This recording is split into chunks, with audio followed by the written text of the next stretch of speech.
Hello friends, welcome back to Storytime. My name is Jason and I have another story for you today. Are you ready? Well, go grab a cup of your favorite drink, get comfortable, and let us begin. It was a typical Wednesday. Get up and get ready for work. My wife of 5 years, Beth, gets to sleep in a bit before she has to get herself and the kids up. I work at a decent-sized accounting firm of about 100 people here in Gulf, Ontario, and my wife is a manager at a retail store. I work the typical 9 to 5 job, and she works afternoons as the manager of a women's clothing retail store until closing. It sucks since we only spend 2 evenings together with the kids, but so far it is working for us. She drops them off at daycare during the week, and I pick them up on the way home from work. We have to pay for 5 days of daycare if we want to keep the slots, so usually, this means that she keeps the kids on one of her days off during the week, and then handles the family errands the other day with the kids at daycare. A few more years of this and she should be promoted to area manager, which will mean that she has to travel, but will also mean that she will have a lot more flexibility in her work hours, and we should be able to have dinner together most nights. Beth just came off a year of maternity leave, so we are a month into our new routine with our 1-year-old boy, George, and our 3-year-old girl, Belinda. Today was one of her off days. We were still renting an apartment. Once things were settled, we were going house hunting. Things have been going pretty well. Yes, it is not ideal, but you must work with the schedule your careers hand you. We knew that when we decided to have kids. I pulled into the parking lot when I heard my name called, Francis, morning. It was my buddy Jerry, whom I have known since we both tried to pick up the same girl at the same time at a frosh week party the first week of university.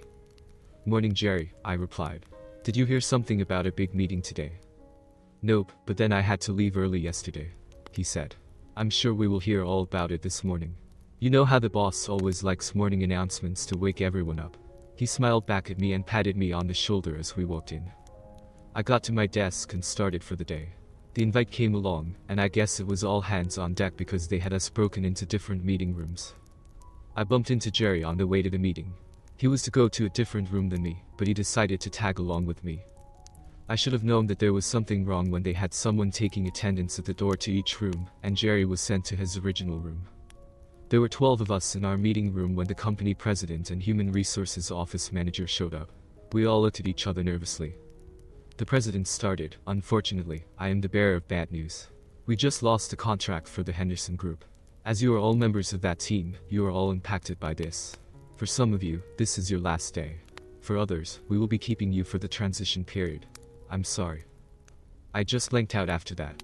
Lisa, the HR manager, then started to give us our packages. I was aware enough to know that today was my last day. We were all told to go home and review the packages. We would be scheduled to come back into the office at a later date to pick up our desk contents. Lisa tapped me on my shoulder. Francis, I'm sorry, but it is time to go. I just nodded and stood up. I was still numb from the announcement as we were escorted out of the building. Someone had gone to our desks and gathered our jackets and bags.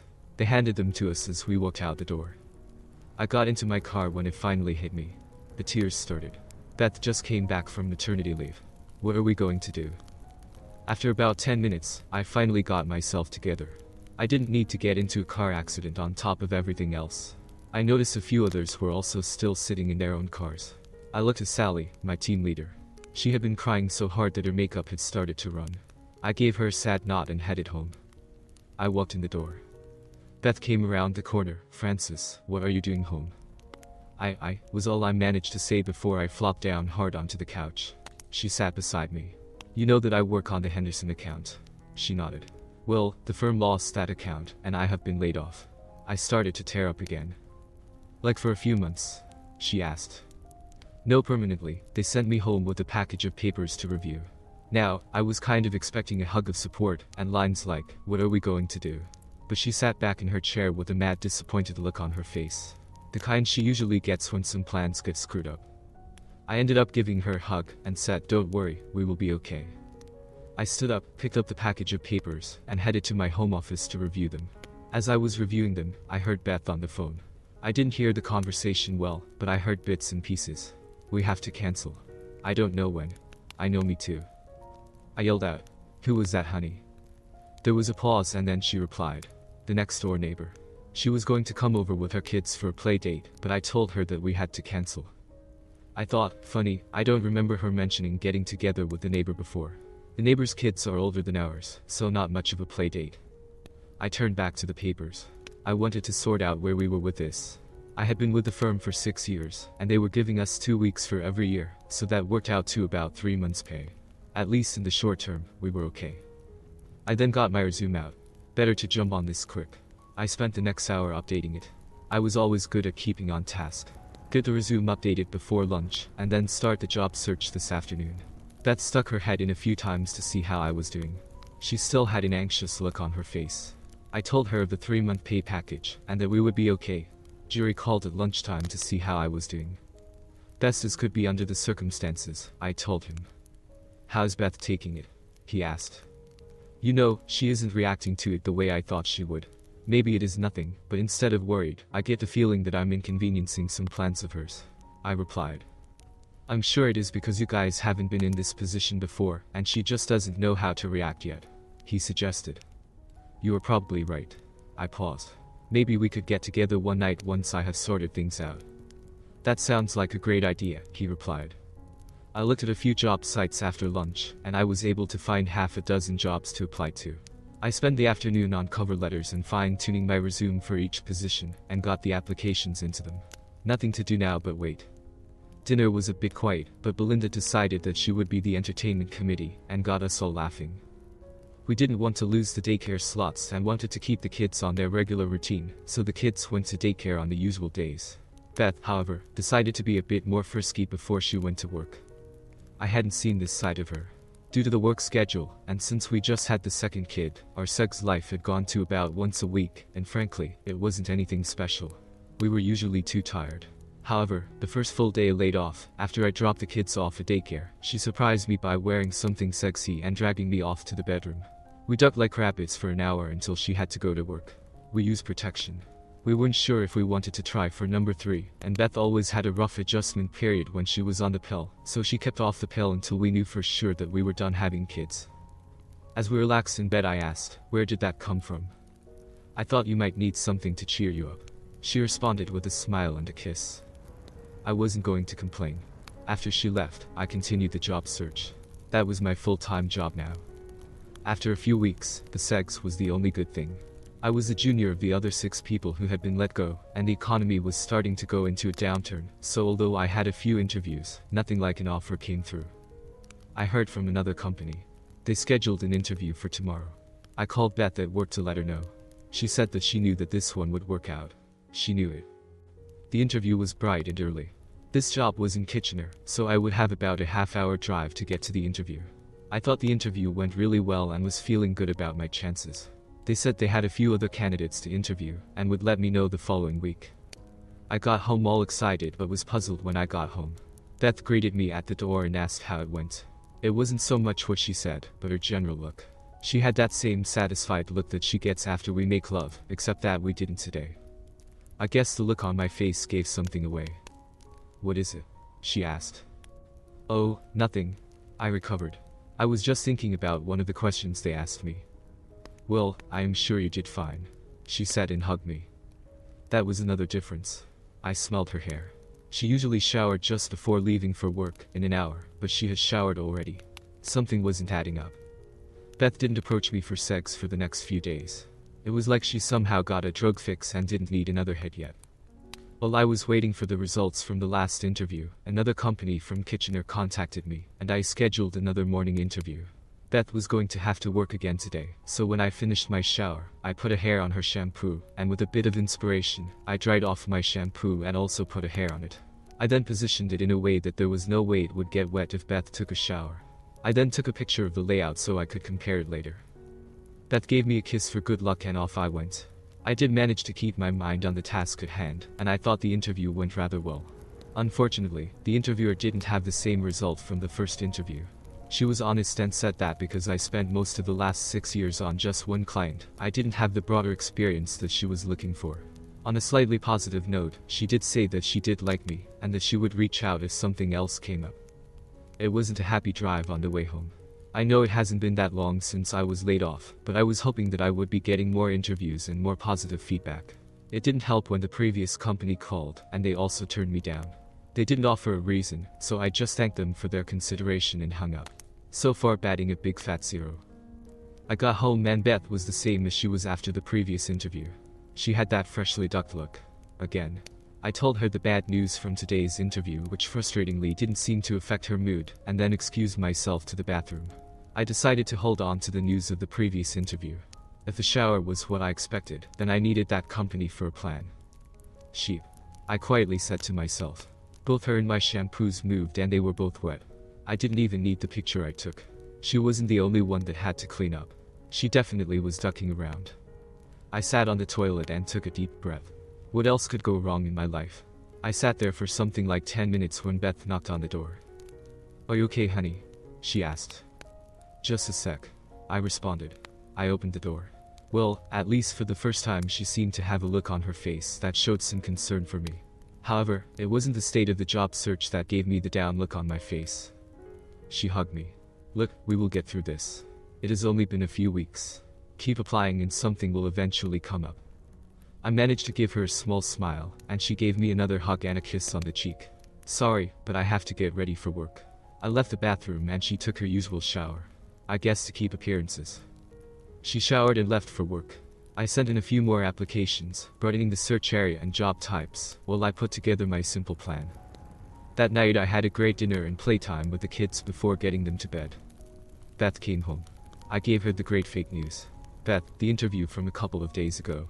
They asked me to come in tomorrow morning for a second interview." She hugged me and said, "That's great news. Hopefully, everything will line up tomorrow." I responded, "I'm sure it will." And then though, not in any way that either of us is hoping. I woke up the next morning and showered. I was getting ready like I was actually going for that second interview. Beth was up to get my breakfast and to wish me luck.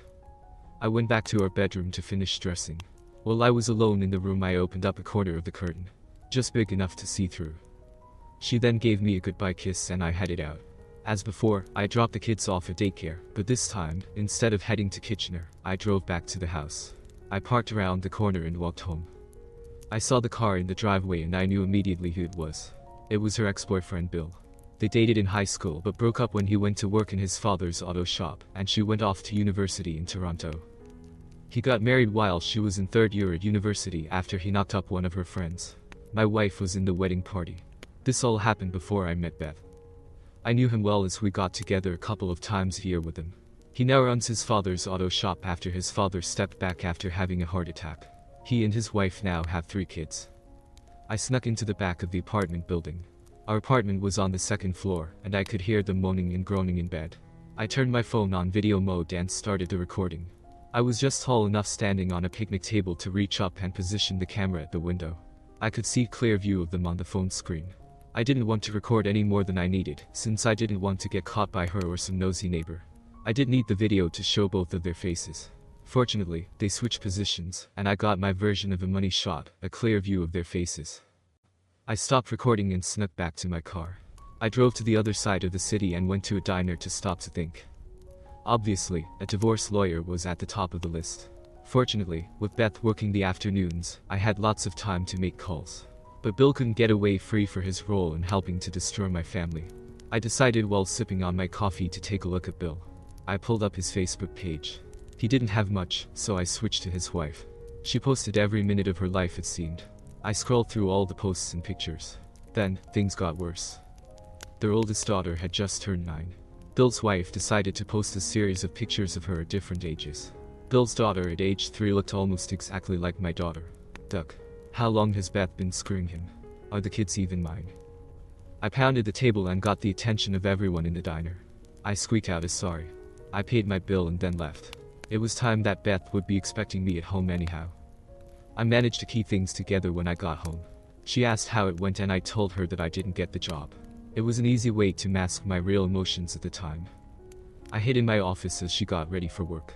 Before she left, she stuck her head in the door and said, "Don't worry. Next time it will work out." I managed to smile, got up, and gave her a hug. I had to keep up appearances. Once she left, I called up a friend who was a divorce attorney. I knew him from university. He finally got called to the bar 2 years ago. His mother was ducked over by her divorce attorney when his parents split.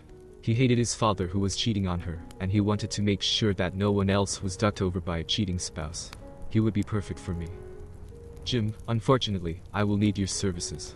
Can you fit me in today?" I said after getting him on the phone. Are you sure? He asked. I'm sure, and I have the video to prove it, I responded. Okay, sorry to hear that. I have time at 1:30, he said. I rolled into his office at 1:30. We sat down and got down to business. Francis, I am so sorry to have you here under these circumstances. Are you sure? I didn't say anything.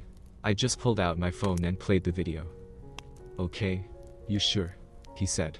Do you know how long this has been going on for? I then told him what I found on Facebook. Do you know how I can check if they are mine? Sadly, I have been through a case like this before where the paternity of the kids needed to be checked. The test isn't complicated, but for court purposes, the taking of the samples need to be witnessed. I thought for a moment. It was Friday. Would you be in a position to test them next Wednesday? Yes, that works. You still pick them up at daycare when she works, right? He asked. Yes, I responded. Why don't you bring the kids over to my place for dinner? They could play with my son, and at some point, I can have a few witnesses show up, and we could take the samples then. Sounds great. It will be a relief to know now that there is doubt in my mind. Francis, don't worry, I will get things sorted out for you. The DNA results take 5 to 7 business days, so it won't be for a few weeks to get those results. Now, divorces in Ontario can't be finalized until you have lived apart for at least a year, but there are mitigating circumstances like adultery, so I'll push for an exemption from that. I suggest that we don't finalize the filing until after the DNA results. I nodded my head in agreement. He continued, also, on the money side, you have done a lot for me over the years. We will get that sorted out, and you don't have to pay me until after we have settled. Thanks, I appreciate that, I said. We shook hands and I left. I went on my way. I decided to stop by a walk-in clinic. I needed to know if I was clean of STDs. With the way things were going, I couldn't count on anything. It is one thing when you are in a bad situation when you have an action plan, and you are able to keep busy. It is another thing when you have to wait. Fortunately, the kids kept me busy on the weekend, and Beth's last dose of Bill seemed to keep her satiated for now. Knowing that the kids may not be mine made me a little depressed. That was the worst part of the whole thing, but if they weren't, then Beth's betrayal was completely unforgivable, and I was going to have to move on. My problem now was getting through Monday and Tuesday when Beth was off. I decided that we should go on day trips to keep my mind busy, and to the possibility of Beth and I ducking. We went to the nearby animal safari on Monday. You know where you drive through the park and the baboons try and rip the side mirrors off your car. On Tuesday, we went to a water park. The best part was we were all too exhausted for any extracurriculars. Wednesday arrived and Beth went back to work. I guess she was missing her bill fix because she tried to engage me for sex after dropping off the kids on Wednesday morning. I just acted depressed and said that I wasn't in the mood because there hadn't been any calls or emails about jobs in a few days. That was gnawing at me, but not to the extent of her ducking around on me. I told her that Jim had called me up as he had heard that I had lost my job and invited me over for dinner. I figured I should be honest with Beth in case Belinda said something to her. I decided to keep the kids with me today. They may or may not be mine, but I did care for them and would be their father until I am told that I am not. I got a call from the clinic and so far, I am clear of STDs.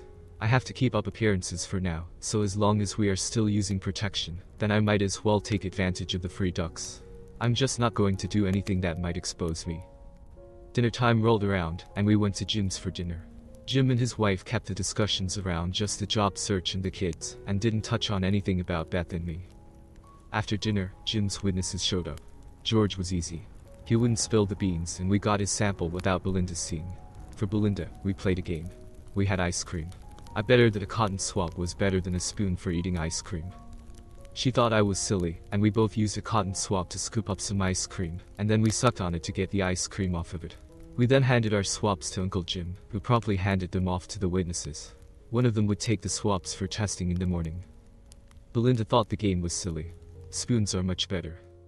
Samples were now taken, and I just had to wait a week and a bit for the results. Over the next week, I applied to more jobs and got no interviews. I did duck Beth fairly regularly, but no oil or anything else that could give me something I didn't want. She was getting frustrated since I got off, but she didn't always. Jim called and asked me to come to the office on Friday morning. The test results were in. I came over at lunch. My buddy Jerry was there. I had a feeling that that was a bad omen. Francis, the DNA results came in, and they confirmed that, although they have the same father, it isn't you.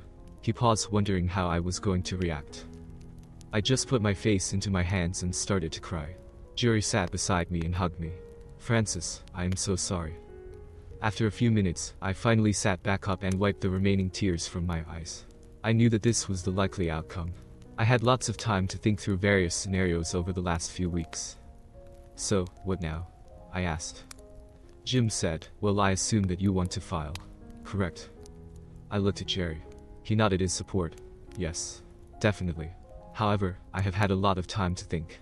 Can we file for divorce, but not mention adultery or the kids initially, and then amend it to include that later? Yes, but why? Jim asked. I want her unbalanced. I want to hit her twice. First with the divorce and then smack her with the adultery and paternity results. I said. We can do that. How exactly do you want to handle this? Jim asked. Here is what I want to do. I started. Jerry had offered his spare bedroom if I needed a place to stay. I told him that I definitely would take him up on it. Since we were renting and saving for the house, all our assets were in cash, about $60,000 besides our retirement funds. When I got a new job, I would make in the ballpark of what Beth made, so now that child support would be off the table. This should be a clean financial split. But I was going to play a bit dirty. Jerry had taken the afternoon off to help me out. I think he was planning to just keep me company. I had other plans. We hit the thrift stores for used clothing. We then went back to my place. We started to pack my stuff and then backfilled with the used clothing I bought at the thrift stores. I even bought some crappy suit jackets to take the place of my suits. I just left some clothes that I didn't care about to wear for the weekend and a suit for Monday. I just wanted the closets to look about the same. Since she was working through the weekend, I was gambling that she wouldn't notice the change, but an empty closet would have tipped her off. I was going to pack more over the course of the weekend, but the remaining stuff that I wanted would easily fit in the trunk of my car, and I would pack that Sunday before she came home from work. Monday was D-Day. Divorce day, that is. I told Beth that I finally had another interview on Monday morning. I knew she would be served at home at 10 a.m., so I made sure that I was sitting in my car with the rest of my stuff in the trunk just around the corner to watch the process server arrive at the apartment building. I headed over to Jerry's.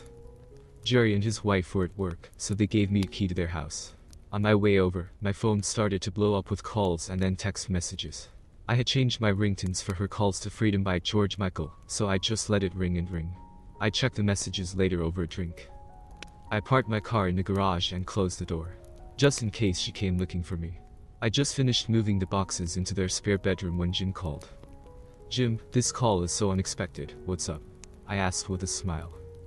I heard him laugh and he said, for some reason, Beth has been lighting up my phone line. I laughed. What did you tell her? Well, once I got her to calm down, I told her to get a lawyer and tell her lawyer to call me. You aren't going to talk to her and will only deal with her through me.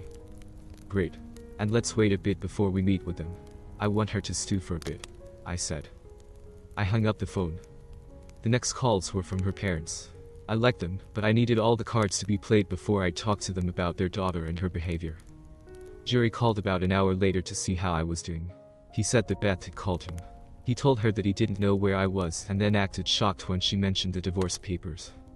I should get an award for my acting, he said. On Wednesday, her lawyer called Jim. They wanted a meeting for the following Monday. Jim asked how long I wanted to drag this meeting out. I thought about it. Monday was her day off. I wanted to enjoy my weekend, so I asked for the meeting to be set for this Friday. Make her take time off for this. Friday arrived. The meeting was set for after lunch at Jim's office. I got there before lunch and ate lunch with Jim. I didn't want to bump into Beth on the way in. They arrived. She looked like sheep. Good. Jim started to talk when Beth interrupted. Why? She asked. I said nothing. I just stared at her. Jim spoke up. That will be apparent soon. Now let's review our proposal. Her lawyer then spoke up. This proposal is garbage. You are asking for alimony. Jim spoke up, only while Francis is unemployed, and then no alimony for either side once he has found a job. Her lawyer then got an angry look on his face, and there is no mention of child support. Jim glanced at me and grinned. Well, the father of the children should pay child support. Correct. The other lawyer then got a confused look and said, well, yes. The look on Beth's face looked like she was looking at an anvil about to drop on her. Well, then she should be suing the father for child support, stated Jim. He sat back like he just stated the obvious to those who still hadn't 100% clued in. But he is the father, the other lawyer stated. Beth started to look like she was going to faint and started to mouth no over and over again. Jim then pulled out some more papers and a USB stick. We are going to file an amendment to the divorce filing. He passed the USB stick and one piece of paper over to the other lawyer. First, to reduce the divorce wait time under the grounds of adultery. There is a wonderful video on that USB stick showing Beth with her ex-boyfriend. Make sure you have popcorn ready when you watch it. Her lawyer looked shocked and Beth started to cry. She started to say, "I'm sorry." But Jim cut her off. Jim pulled out a second stack of paper. The second amendment addresses the child support question. These are the DNA test results that show that Francis is not the father of Beth's children. We can guess who the father is, but we will leave that to Bill's wife to discover that. Beth must have known because the crying stopped and she asked, "What do you mean, Bill's wife?" This was the last surprise. Jim continued, "Well, right about now, I have a person delivering a letter of explanation, a copy of the video on another USB stick, and a copy of the DNA results to Bill's wife. In addition, my card is I am offering to represent her." Beth showed her true colors and stepped up to defend Bill. But that would destroy their marriage. Jim smiled. "I just sat back and enjoyed the show. I didn't need to contribute anything. Destroyed their marriage is a given. Bill's father transferred ownership to Bill when his health failed. My understanding is that Bill's wife is the office manager, and she basically runs the place. My letter to her has my whole proposal about how that should be her auto shop. They don't have a prenup." Beth started to cry again. Jim then looked at her lawyer. "Why don't you review what I have provided, and we can meet early next week?" He then stuck out his hand, and the other lawyer, who was still trying to absorb everything, absently shook Jim's hand and shuffled Beth out of the office. Beth turned around to say something to me, but I just turned my back on her and walked to Jim's office. It took another month, but we finally came to an agreement. I dropped the whole alimony thing, but I got the rest of what I proposed. Bill's wife, however, was raking Bill over the coals. She was dropping child support and alimony demands in favor of full ownership of the auto shop. She and Jim even got a court action approved to have a third party handle the books to ensure that neither party was stealing from the business during the divorce process. This, however, meant that Bill's income was drastically reduced, and he still had to pay alimony and child support in the interim. He couldn't dip his fingers into the till anymore. Bill did move in with Beth, that was inevitable. However, Beth was now having to cover rent and daycare by herself. She was having to dig into her half of the house savings. That wasn't going to last long. Although my divorce was settled, it would still be several months before it was official, and I still needed to find a job. My severance did survive the divorce process, but it was about to run out. Then the phone call came. The woman on the other end of the phone had interviewed me in Kitchener. They still didn't have a position for me here, but she was calling to see if I would be interested in relocating. They were starting a branch office in another province, and were wondering if I would be interested in being part of that team. This was the fresh start I needed. Jerry and his wife were happy for me, but sad that I was moving away.